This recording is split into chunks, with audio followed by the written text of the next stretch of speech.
आज हम जानेंगे कि मूर्ति पूजा की आलोचना करने वालों को स्वामी विवेकानंद ने कैसे करारा जवाब दिया। एक बार स्वामी जी जब अलवर के महाराजा के दरबार में पहुंचे तो उन्होंने राजा के शिकार किए कई जानवरों के सामान और चित्र देखे। स्वामी जी ने कहा, एक जानवर भी दूसरे जानवर को बेवजह नहीं मारता, फिर आप उन्हें सिर्फ मनोरंजन के लिए इन्हें क्यों मारते हैं? मुझे यह अर्थहीन लगता है। मंगल सिंह ने मुस्कुराते हुए उत्तर दिया, आप जिन मूर्तियों की पूजा करते हैं वो मिट्टी, पत्थर या धातुओं के टुकड़ों के अलावा और कुछ नहीं है। मुझे यह मूर्ति पूजा अर्थहीन लगती है। हिंदू धर्म पर सीधा हमला देख स्वामी जी ने राजा को समझाते हुए कहा कि हिंदू केवल भगवान की पूजा करते हैं, मूर्ति को वो प्रतीक के रूप में इस्तेमाल करते हैं। विवेकानंद ने राजा के महल में पिता की एक तस्वीर लगी देखी। स्वामी जी इस तस्वीर के पास पहुंचे और दरबार के दीवान को उस पर थूकने को कहा। ये देखकर राजा को गुस्सा आ गया। उसने कहा, आपने उसे मेरे पिता पर थूकने के लिए कैसे कहा? नाराज राजा को देखकर स्वामी जी बस मुस्कुराए और उत्तर दिया, ये आपके पिता कहाँ हैं? ये तो सिर्फ एक पेंटिंग है, कागज का एक टुकड़ा, आपके पिता नहीं। ये सुनकर राजा हैरान रह गया क्योंकि ये मूर्ति पूजा पर राजा के सवाल का तार्किक जवाब था। स्वामी जी ने आगे समझाया, देखिए महाराज, ये आपके पिता की एक तस्वीर है, लेकिन जब आप इसे देखते हैं तो ये आपको उनकी याद दिलाती है। यहाँ ये तस्वीर एक प्रति मूर्खता का एहसास हुआ और उसने स्वामी जी से अपने व्यवहार के लिए क्षमा मांगी। स्वामी जी एक भिक्षु की तरह कपड़े पहनते थे। वो एक तपस्वी का जीवन जीते थे जो दुनिया भर में यात्रा करते थे और तरह तरह के लोगों से मिलते थे।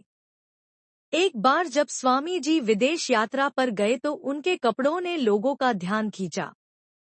इतना ही नहीं, एक विदेशी व्यक्ति ने उनकी पगड़ी भी खींच ली। स्वामी जी ने उससे अंग्रेजी में पूछा कि तुमने मेरी पगड़ी क्यों खींची? पहले तो वो व्यक्ति स्वामी जी की अंग्रेजी सुनकर हैरान रह गया। उसने पूछा, आप अंग्रेजी बोलते हैं? क्या आप शिक्षित हैं? स्वामी जी ने कहा कि हाँ, मैं पढ़ा लिखा हूँ और सज्जन हूँ। इस पर विदेशी ने कहा कि आपके कपड़े देखकर तो ये नहीं लगता कि आप सभ्य व्यक्ति हैं। स्वामी जी ने उसे करारा जवाब देते हुए कहा कि आपके देश में दर्जी आपको सज्जन बनाता है, जबकि मेरे देश में मेरा किरदार मुझे सज्जन व्यक्ति बनाता है। पीटर नाम का एक श्वेत प्रोफेसर स्वामी विवेकानंद से नफरत करता था। उस समय स्वामी तपस्वी नहीं बने थे। एक दिन भोजन कक्ष में स्वामी जी ने अपना भोजन लिया और प्रोफेसर के बगल में बैठ गए।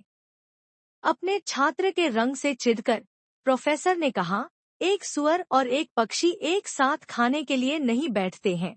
विवेकानंद जी ने उत्तर दिया, आप चिंता न करें प्रोफेसर, मैं उड़ जाऊंगा। और ये कहकर वो दूसरी मेज पर बैठने चले गए। पीटर गुस्से से लाल हो गया। प्रोफेसर ने अपने अपमान का बदला लेने का फैसला किया।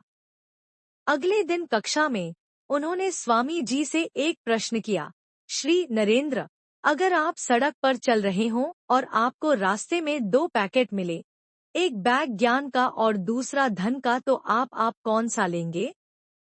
स्वामी जी ने जवाब दिया, जाहिर सी बात है कि मैं पैसों वाला पैकेट लूंगा। मिस्टर पीटर ने व्यंग्यात्मक रूप से मुस्कुराते हुए कहा, मैं आपकी जगह पर होता तो ज्ञान वाला पैकेट लेता।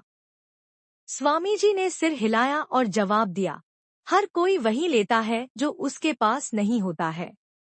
बार बार मिल रहे अपमान से प्रोफेसर के गुस्से का ठिकाना नहीं रहा। उसने एक बार फिर बदला लेने की ठानी।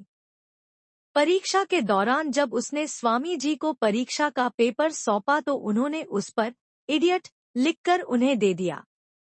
कुछ मिनट बाद स्वामी विवेकानंद उठे, प्रोफेसर के पास गए और उन्हें सम्मानजनक स्वर में कहा, मिस्टर पीटर, आपने इस पेपर पर अपने हस्ताक्षर तो कर दिए, लेकिन मुझे ग्रेड नहीं दिया।